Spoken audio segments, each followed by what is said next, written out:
My girlfriend suddenly turned anti-Semitic after meeting my Jewish family, but that title alone is a roller coaster, right?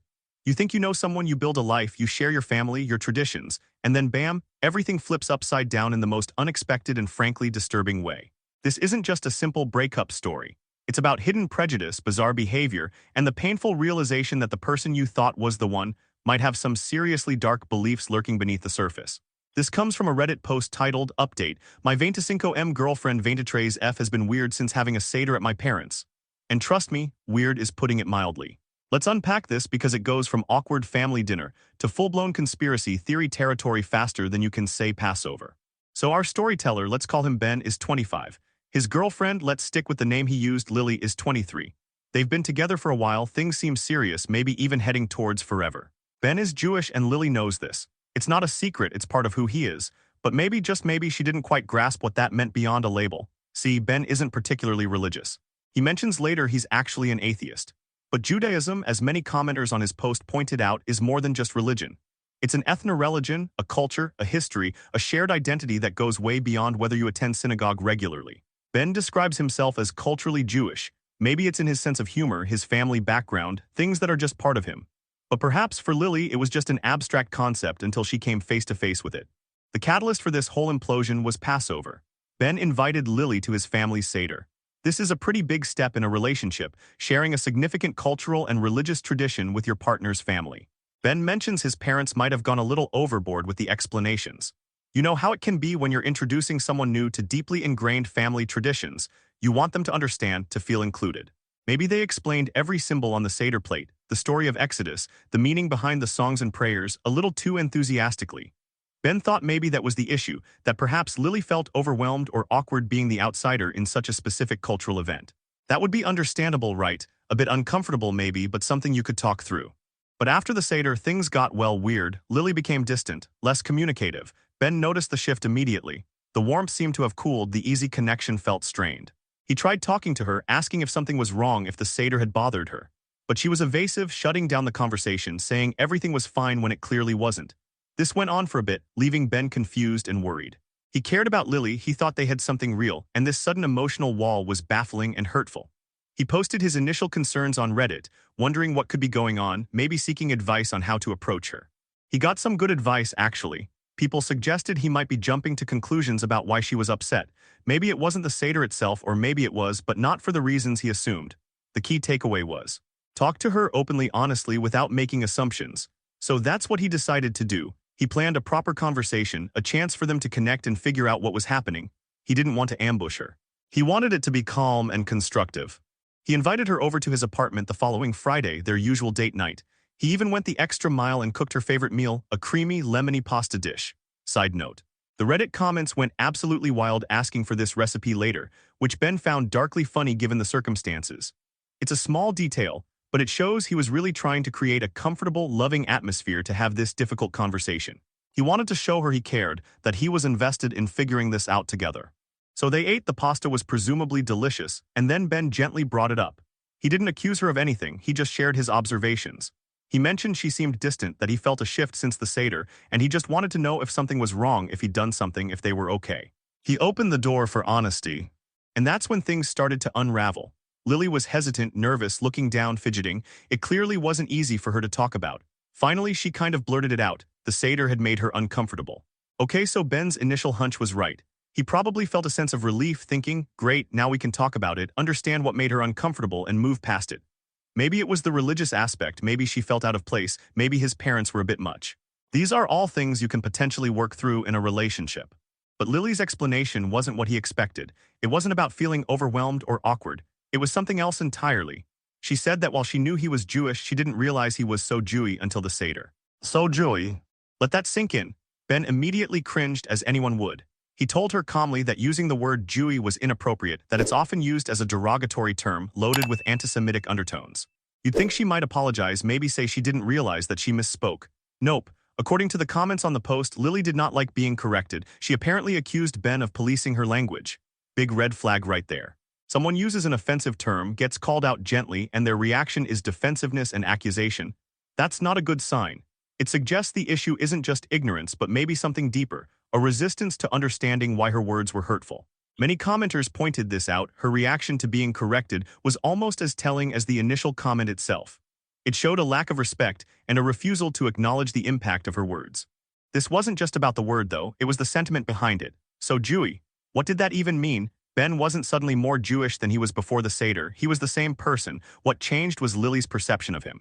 The Seder, with its specific traditions, Hebrew phrases, and cultural elements, made his Jewishness visible, tangible, maybe more ethnic, in her eyes than she had previously acknowledged or been comfortable with.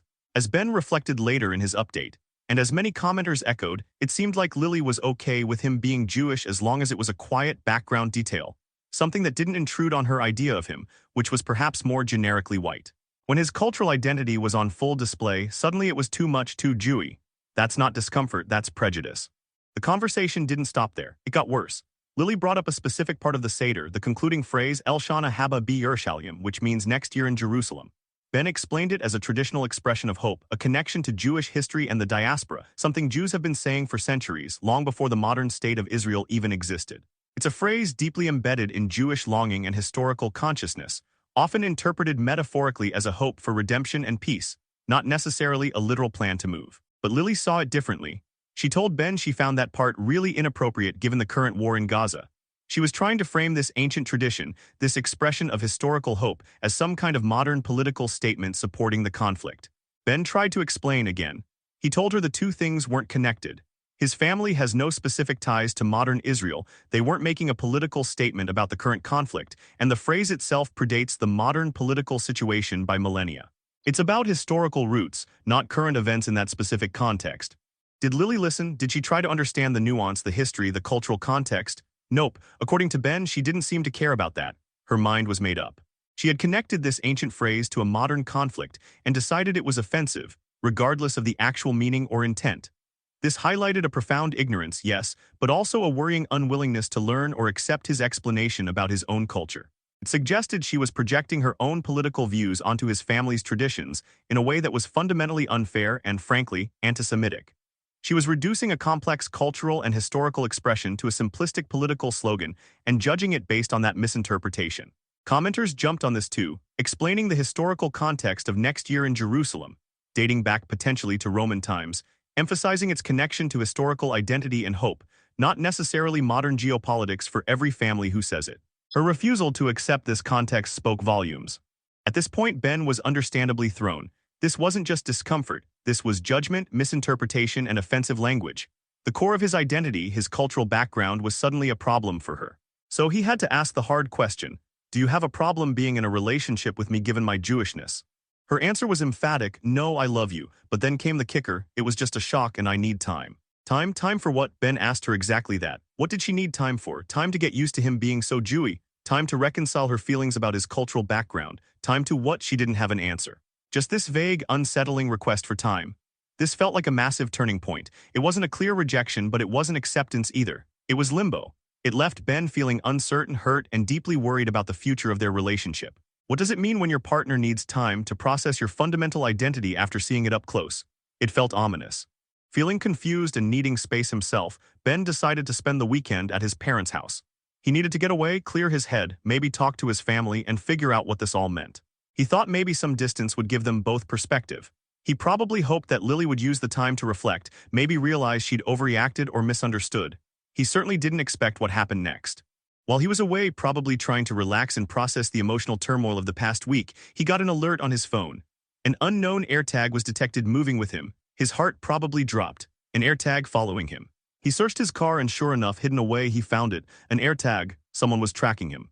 His mind must have raced. Who would do this? Why? The timing right after the fight with Lily, right after she acted so strangely about his Jewishness and needed time, seemed too coincidental. He called her. At first, she denied it.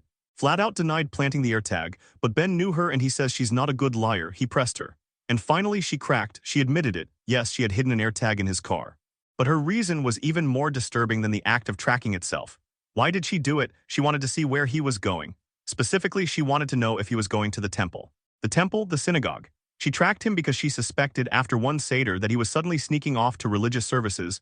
Ben was floored. He hadn't set foot inside a synagogue since his bar mitzvah nearly 13 years ago. He's an atheist. Her suspicion was completely unfounded, based on absolutely nothing but her own sudden paranoia triggered by the Seder. This wasn't just weird anymore. This wasn't just discomfort or ignorance. This crossed a line into obsessive, paranoid, and deeply unsettling behavior. Tracking your partner is a massive violation of trust in any circumstance. But tracking them because you suspect they're secretly engaging in religious practices related to the identity you just expressed discomfort with, that adds a whole other layer of disturbing implications. This is where the comments section on Reddit really lit up, connecting the dots in a way that Ben himself was perhaps hesitant to articulate initially. People weren't just saying she was insecure or controlling. They were pointing to something darker. One commenter, relaying a conversation Ben later had with a mutual friend, suggested Lily might have fallen down some anti-Semitic conspiracy theory rabbit holes. Things like the Protocols of the Elders of Zion, that infamous fabricated text alleging a secret Jewish plot for global domination. Was Lily tracking Ben because she thought he was heading off to some secret Jewy meeting plotting world affairs? Was she hoping he would lead her to the hidden cabal? Ben himself expressed hope that this wasn't true, taking it with a grain of salt. But the fact that a mutual friend even suspected she might harbor such beliefs is chilling. It reframes her discomfort, her Jewy comment, her fixation on next year in Jerusalem, and especially the tracking not just as prejudice, but as potentially rooted in dangerous, classic anti-Semitic tropes about secret Jewish power and conspiracies.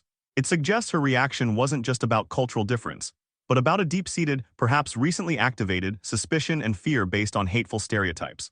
For Ben, that was it. The AirTag, the temple suspicion, it was the final, undeniable proof that something was fundamentally wrong. This wasn't someone he could build a future with. This wasn't someone he could trust. This wasn't the Lily he thought he knew. As he put it, it should go without saying that I ended it. He broke up with her immediately. He blocked her on everything: phone, social media, the works, cut off all contact. And he destroyed the AirTag. Done. He ended his update post with a sense of bewildered hurt. No clue what the fuck is wrong with her, but it feels anti-Semitic, I guess. Wish I had a happier update. I thought she was the one, but fuck me, I guess. That I guess speaks volumes, doesn't it? Even after everything, after the tracking, the paranoia, the offensive comments, there's still that flicker of disbelief, that struggle to label the behavior of someone you loved with such a heavy word. But the Reddit community was quick to reassure him. It wasn't vaguely anti-Semitic, they said. It wasn't, I guess, anti-Semitic. It was blatantly, undeniably anti-Semitic. Her issue wasn't with religion. Ben is an atheist. Her issue, as he came to realize more clearly after reading the comments and reflecting, was with his cultural background, his ethnicity. She was fine with him as long as he fit into a neat, non-ethnic box. The moment his Jewishness became visible, the moment he seemed different, her prejudice surfaced. She didn't want a Jewish boyfriend. She wanted a generically white boyfriend who happened to have Jewish ancestry he kept conveniently hidden. When she realized that wasn't him, that his culture was a living part of him, she couldn't handle it. And her reaction wasn't just discomfort, it escalated to offensive language, political projection, paranoia, and stalking. That's anti-Semitism, full stop. The comments were overwhelmingly supportive. People congratulated him on ending it, telling him he dodged a massive bullet. Her behavior was described as a collection of giant red flags. The tracking incident, in particular, horrified people, with many advising Ben to remain cautious, change his locks, and watch out for any further stalking behavior, because someone who plants an AirTag might be capable of more. There was also practical advice. Given Lily's defensiveness and potential descent into conspiracy theories, commenters worried she would twist the story to mutual friends, painting Ben as the bad guy or herself as the victim. They urged him to be open and honest with their shared friends, to tell them the full story: the Jewy comment, the Jerusalem argument, the AirTag, the temple suspicion. So they understood the reality of why the relationship ended. Ben mentioned in his edit that he did end up telling some mutual friends, which led to the revelation about the friend suspecting Lily held conspiracy beliefs. This reinforces the importance of controlling the narrative when dealing with someone whose perception of reality seems warped. Amidst the serious discussion about antisemitism and stalking, there was that unexpected moment of levity, the overwhelming demand for the creamy lemon pasta recipe. Ben shared a link to a similar NYT cooking recipe, adding his own tips: double it, add more cheese and lemon zest.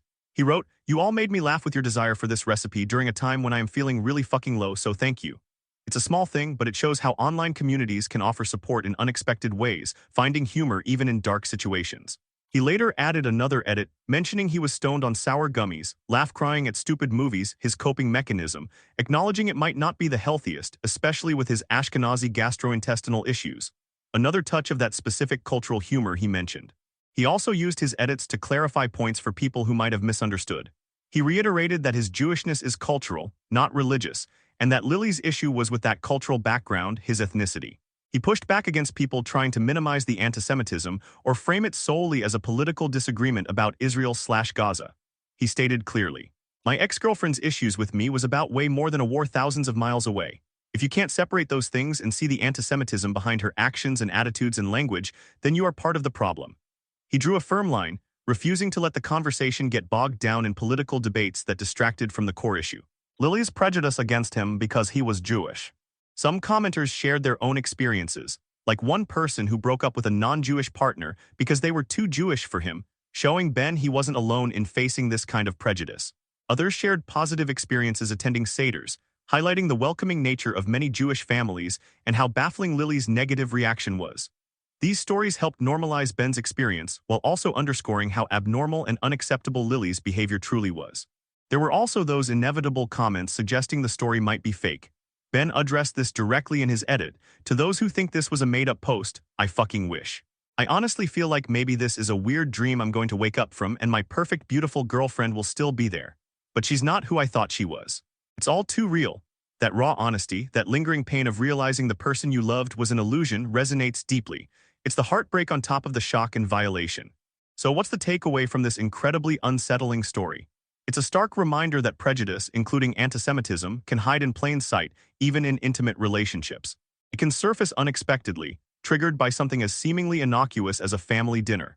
It highlights the difference between appreciating someone's background from a distance and accepting it fully when it becomes visible and tangible. Lily seemed fine with the idea of Ben being Jewish, but not the reality of it. It also shows how prejudice can quickly escalate from uncomfortable comments, so Jewy to distorted thinking, misinterpreting traditions, political projection, and even dangerous actions, stalking paranoia. The potential link to conspiracy theories is particularly frightening, reminding us that antisemitism isn't just about dislike. It often involves elaborate, harmful fantasies about Jewish people. Ben's story is also about the pain of betrayal. The shock of discovering that someone you trusted implicitly could harbor such views and violate your privacy so profoundly. He thought Lily was the one, his perfect, beautiful girlfriend, only to have that image shattered in the most bizarre and disturbing way.